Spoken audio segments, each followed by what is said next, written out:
Dara, it's great to be with you today, as always. Yeah, great to see you too. I'm excited to jam today. Yeah, definitely. I mean, this is a series of videos that's really about what things deeper people do with motion and Mhm. what's the magic that they find in motion and how they use it. I think it's one of those things that on the surface, there's a lot of people that use it for, let's say, 10% of its total overall prowess, Yeah. like or power, Yeah. right? That it has. And so, I think you had talked about how you break them into different reports on onboarding reports, there's individual, hmm and then there's more strategic reports.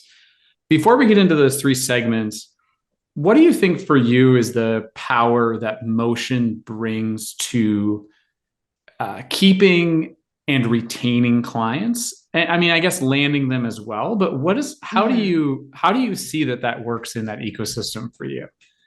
Yeah. So on the agency side, which I have been now for like the last 7, 8 years, I'd say that reporting has always been a friction point internally at the agency. I've tried out several different automated tools. I've tried out Supermetrics, Funnel.io, Google Data Studio. And really, the biggest friction point that I had with those is number one, like actually building out visualizations for it to help like have the aha moment when communicating with clients or even when just analyzing data internally. But something that I've had a huge struggle with at the agency, especially over the last 2 years, was really how to communicate with creative people and how to get them to find insights on the work that they were doing.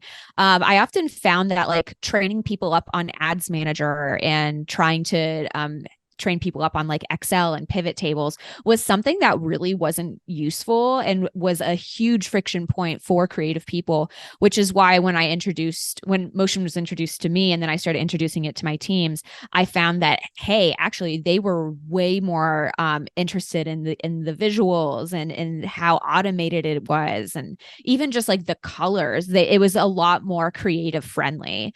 So I'd say like, it turned a lot more of like my creatives into more performance creative people, which just made them a lot more nimble as they were going through their edits and as they were making changes. And of course on like the client side too, it's like I can't tell you how many times like I've been able to show motion reports to a client and they were like, oh wait, this is amazing. Like what is this, like what's this product, like what is this software, like how do I get Mm-hmm. access? Because like they hadn't really seen anything like it before, especially specific to creative.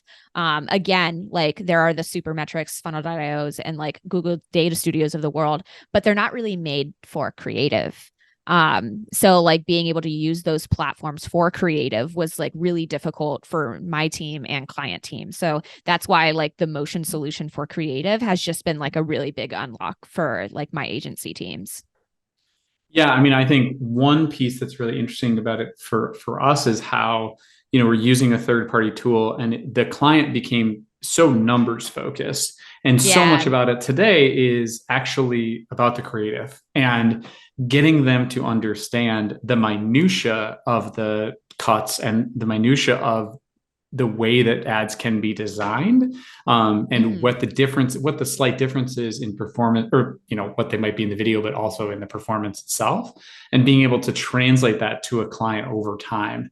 That's like, definitely, I agree with you. What I would say how that works, or how that's worked for us as it relates to that relationship between third party tool and making investments and motion and doing creative reporting.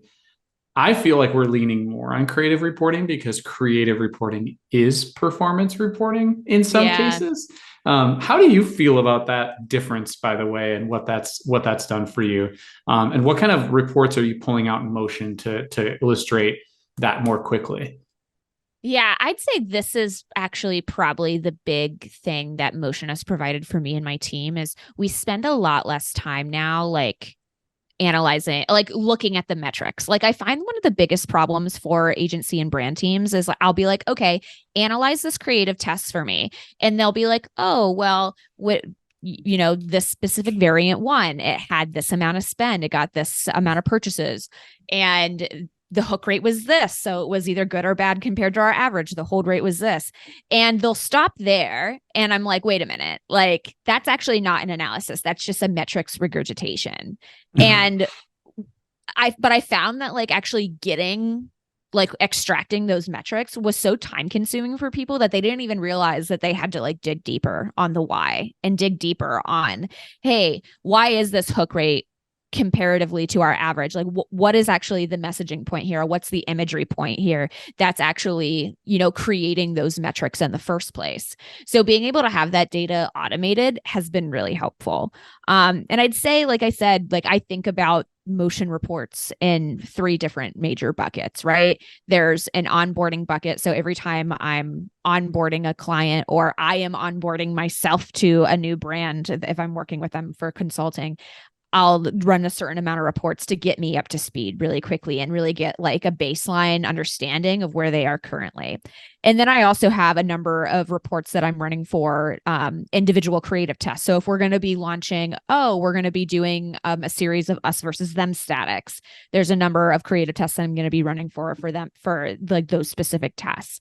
And then what I like, where I find like the real magic is, and the real thing that I was never actually able to have with Ads Manager and other reporting tools, is really the bigger picture strategic reports that I'm able to pull like at a moment's notice, which is really cool. So I can start with the onboarding if you're ready to like just go down the line of like, let's talk about it. buckets. Let's talk about like, so somebody comes on board. What types of motion reports are you pulling? What are you trying to, what are you using to give them a deeper analysis? Yeah. So really the first thing that I'm doing is like, I'm looking at top performing ad creatives for the last 30 days. Cause I want to get a sense, okay, what is working in the ad account now relatively? As more of an ongoing basis, I'm going to be doing this analysis every 7 days or every 14 days. Cause I do reporting for my brands. I do like a once a month retro for them, but I want to get a baseline. Okay, what's working now? I also want to take a look at over the last 6 months, what were the top performing creatives? So sometimes I'll even go back further if I'm, communicating with the client and they're like, oh, this specific time frame was really important to us, or we had a number of creatives that really hit off in this specific time frame. Then that's what I'll look at. And really what I'm like doing when I'm comparing, the last 6 months to the last 30 days, are there any similarities? Are there any of the same creatives, which is something that I often see a lot? Are there any, and then I'll zoom in on certain metrics like, okay, we can see that these type of creators have the best hook rates. Is it because they're using a certain kind of visual, a certain type of person, a certain type of format, a certain type of messaging point? And then I'll also zoom in on the creatives that had the highest hold rates of those top performing creatives and really understand, okay, what type of video format are they doing? Are they doing UGC? Are these explainer videos? How quickly are they making those cuts? Is there any, and really like the big analysis I'm trying to get from all of this is, okay, is there anything, are there anything obvious or really any types of low-hanging fruit that like we can really quickly get out the door for them, or something like obvious that they're not doing? So that's just really for like the top performing reports, right? I'm also doing a specific report just for hook rates to see if there's anything that wasn't performing as well as it could, but had really good hook rates, something we'd want to zero in on, as well as like a hold rate analysis to see, okay, what types of editing styles and subsequent imagery and messaging is really working on these video creatives that we can move forward with. I'm also going to be doing now what's way easier too, I'd say, is being able to do an analysis on like different formats because of Motion's new tagging ability to tag creatives on their back end. So before, we could only really analyze creatives based on a naming convention, which for anyone who works agency side, if you onboard a new client, like they definitely haven't been conforming to your naming convention previous to you working with them. So now the ability to like tag certain creatives and make a deeper analysis of, beyond just carousel, image and video and like DPA ads, what else is working here in terms of like before and afters, us versus them, features point out ads, UGC versus whitelisting versus whatever. I find that like being able to do like those bulk of analyses in the onboarding stage really helps to determine, okay, here's what we know works, and here are some like obvious gaps in the strategy to date that we can then jump in on and fill. So that's just the onboarding stage. So there's a lot more that comes after that. Yeah. So a couple different things is one, I heard you mentioning hook rate a lot. I think obviously there's been a debate about creative metrics Oh Lord, yeah. and all of that, which I'm not going to get into. However, the metrics that you use, which ones do you feel like, obviously you're looking at, purchases, et cetera. But outside of that, what metrics do you think are known, and those that aren't known, do you use to assess what's really working and you see correlates to increased performance you feel like a lot of people aren't paying attention to? Yeah. So the way that I like to look at metrics in general is, again, there are two like big buckets of metrics. And there's the like main performance bucket, which is ad spend, purchases, cost per purchase. This bucket alone, nothing else, is going to determine the question of, is it performing or is it not performing? So like I like to, when I'm teaching and training other teams, I don't want them to get like lost in the muck of like, oh, but I had a high click-through rate or a high hook rate. It doesn't matter.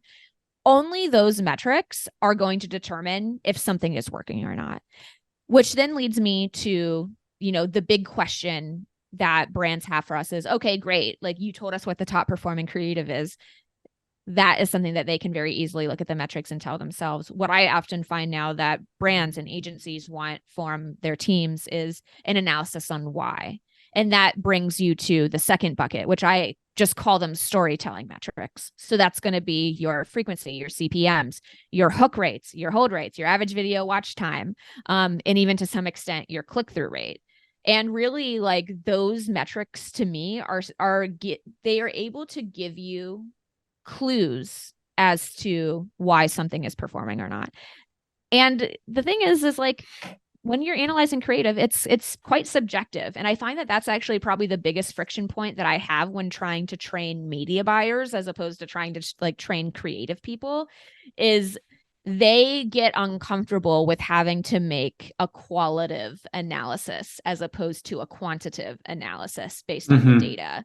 So, and that's something that I found that I've had to train up a lot on, in terms of like, okay, something has a high hook rate. Why? And for like the first step is like, okay, what's happening for the visuals? What's happening for the messaging? What type of messaging is being used? And then like being able to go from there, as like the launch point. It's interesting. I mean, I think it goes back to what you were saying earlier about sort of this tagging feature that you're using a lot now in terms of formats. Mm-hmm. When you assess accounts utilizing and in this onboarding, and potentially even before they've been onboarded, maybe they have motion and haven't used it or something. When you're assessing this, what are the biggest gaps you see motion allows you to see these, but, in terms of performance, what are the things that you feel like not a lot of people are doing that they could do more of in looking across direct response D2C brands in reference to creative right now? I think the hottest thing that I see a lot of D2C marketers talking about right now is not having creative variety. I think that for a long time, people were like, oh, you can scale on UGC alone. And now people are like, okay, you can't. So being able to run a lot of these format analysis and like secondary format analysis allows you to see, okay, do we actually have that creative variety or not? The other types of things that I'm like really looking for, and I see a lot of brands get like stuck in the mud with, is like what I like to call iteration paralysis. Like, and I'll give it like an example of this, like a story that I had recently with a brand. I got on a call with a brand that I've worked with for many years. And I was talking to their head of growth, and they were like, hey, like we want to engage with you for a little bit, like really specifically on the creative strategy side. And he said verbatim, he's like, I want you to take a look at all of our UGC and like really figure out like what types of like, how we can like Frankenstein more of the UGC to really get the most out of it, and like take our top performing hooks and like put it with our top performing types of like core videos. And I looked at him and I was like, no, like that is actually not the way for you to continue scaling and to actually succeed, because you're trying to like iterate your way to a big swing. And I find that a lot of brands actually aren't taking big enough swings. So like they will do this thing where we're going to split test messaging points on this UGC. And then we're going to, swap out a new image hook with the same message. And then, we're going to try like a slightly different creator with the same script. And it's all just kind of becomes the same thing. And then they get stuck in the mud and they're like, why aren't things performing? I was doing things based on data. But in order for you to continually like propel forward, like you need way more bigger swings, especially as you're starting to scale. I've worked with a number of brands that are in the $1 million to $2 million per month spend range. And that's like their biggest problem is how to like take bigger swings and like what that actually looks like. Yeah, that's interesting. And we're going to come back to that. I think that's super interesting. So you have onboarding reports that you're looking at, and that's kind of the things you talked about. So individual is the next one in terms of the reports that you're looking at. What are some of the pieces that Motion allows you to do with individual reporting that you feel like is probably some of it's similar, but what's some of the differences too that you're pulling up?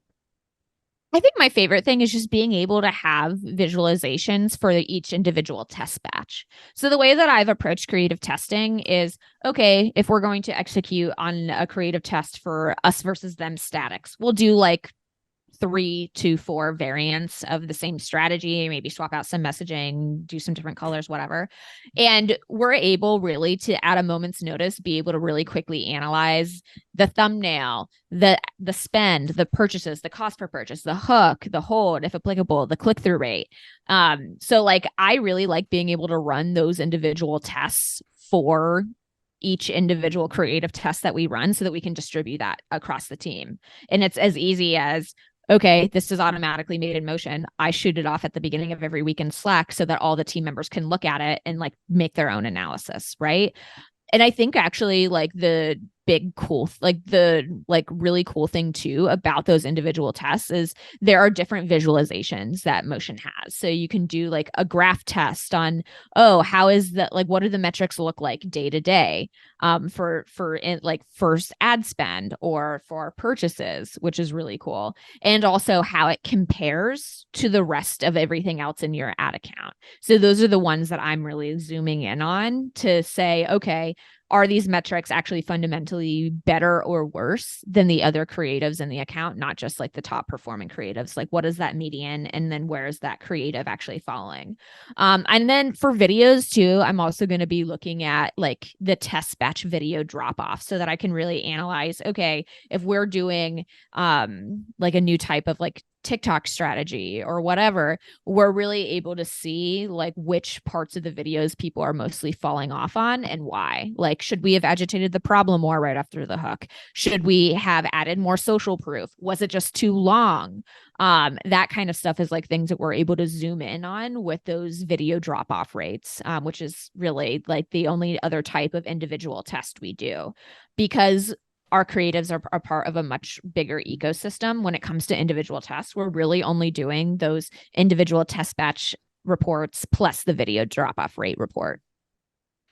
Interesting. Yeah. I mean, I think it's the piece to me when I speak to people that do this work that you're doing, I think it's always surprising to me is how much the minutia of creative testing is the cornerstone of success today. And we went from, and this is a hard thing for a lot of people to, I think, still wrap their head around. Mostly clients, not necessarily, advertisers. I think we're the ones like, yes, we know we need this.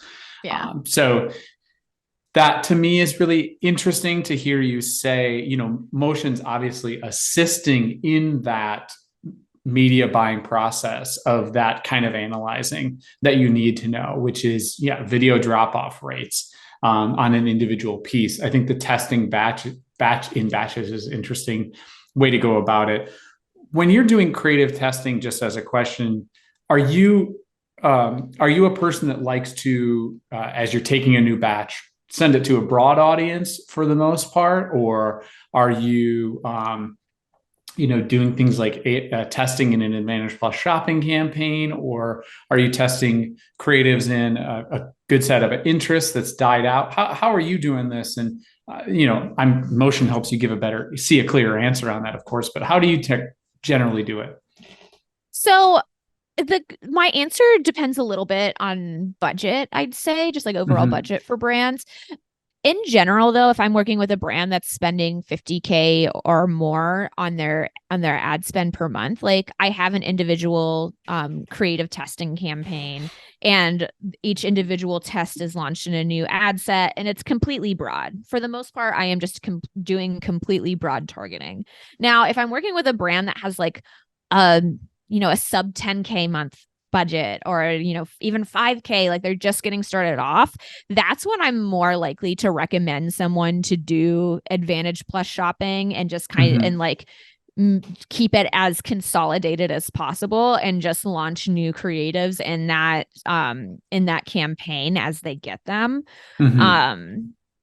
So yeah, but I'd say like for most brands, especially the ones that I work with, like we're not using Advantage Plus shopping at those bigger spend levels, because I just find that there's like so much overlap with the other campaigns. And I haven't actually witnessed any brand just use full Advantage Plus shopping that are spending at like higher levels yet.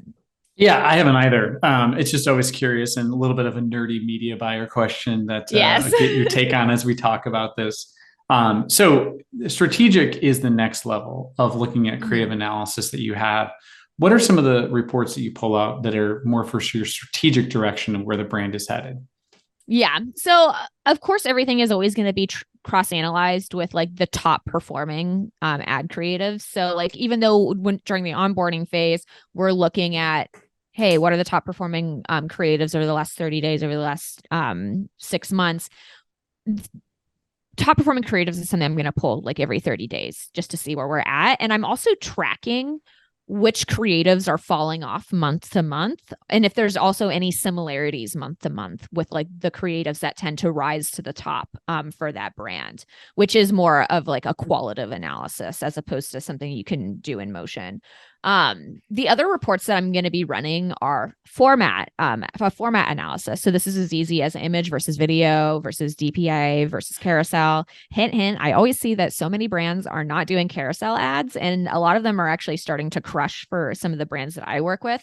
So I've seen a lot of brands reinvesting in that. But yeah, I can't tell you how often I'll do this analysis for a brand. I'm like, you spend like 250K on videos and images and like 9K on carousels. Like, why? Like they're actually performing quite well for you comparatively. So that's something that I look at. I'm also doing an analysis on secondary formats. So in addition to looking at image, video, carousel, DPA, I want to also go further on, okay, what types of video formats are they using? Are they using UGC style ad video? Are they using more like TikTok trends? Are they using more like studio explainer videos? Like what is actually the sub format of the videos that they're using? Because like when I have the answer to that, I can also give really detailed instructions on, hey, you need to do another like lifestyle shoot, or hey, you need to like hire a new graphic designer because you actually need to like double down way more on us versus them, before and after features, point out, whatever. So like being able to take a step back and like give that strategic guidance has been really cool as well. The other one that I really like now that they have tagging on the back end is video editor performance. So now we're able to tag creatives that have been created by a specific video editor, which is really cool to be able to run reports for specific editors and say, hey, these are how your videos are compared to the rest of the ad creative in the account.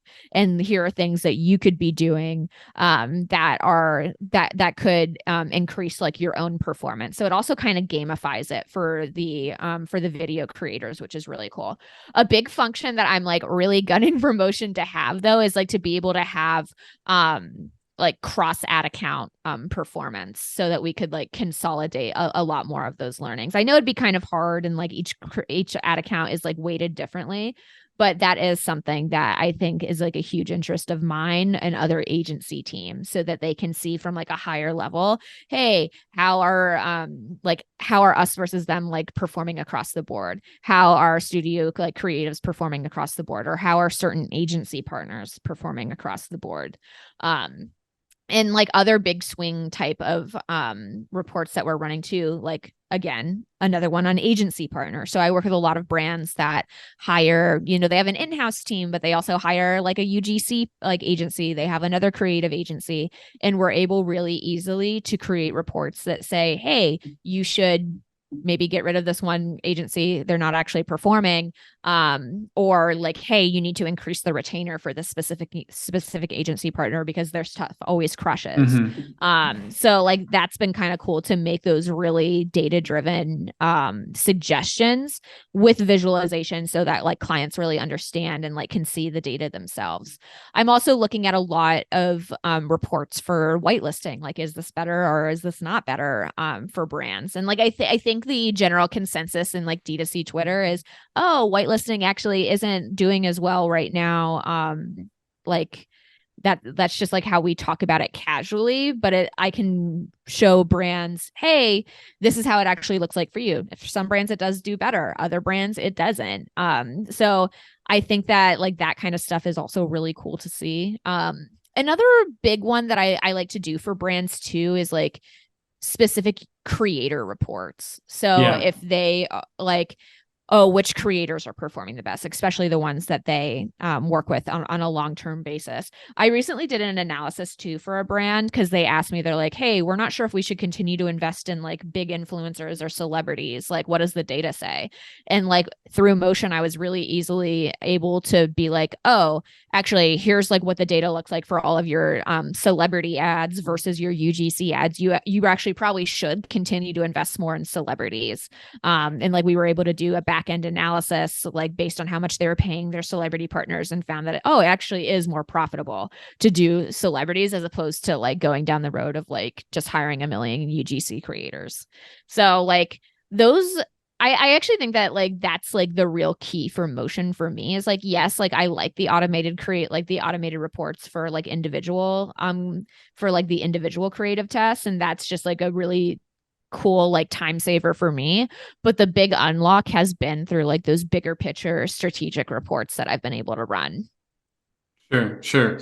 Yeah, I mean, I think you mentioned so many pieces there about thinking holistically about what's the direction you're going to head, where your particular investments are taking place, in whitelisting, or like you said, celebrities, or even in ad types. I think that's the kind of stuff that opens up a lot of new thinking for people. It's interesting to me that this is also can be just seen as phases of using Motion. I think that a lot of people, sort of only get into the onboarding phase and aren't using Motion to be, and they're kind of stuck in the onboarding phase with it. Like they're just pulling the best stuff. Hey, here's what's going on, and not using it to think strategically, and not using, like you said, some of the tagging features, or even displaying graphs differently to tell a different story, to look strategically about where you need to head in terms of the stuff you're creating. So I think that is a really wonderful note to leave things on. And Dara, I appreciate you and thank you for your time today. Yeah, of course. Thank you so much. It was awesome to jam.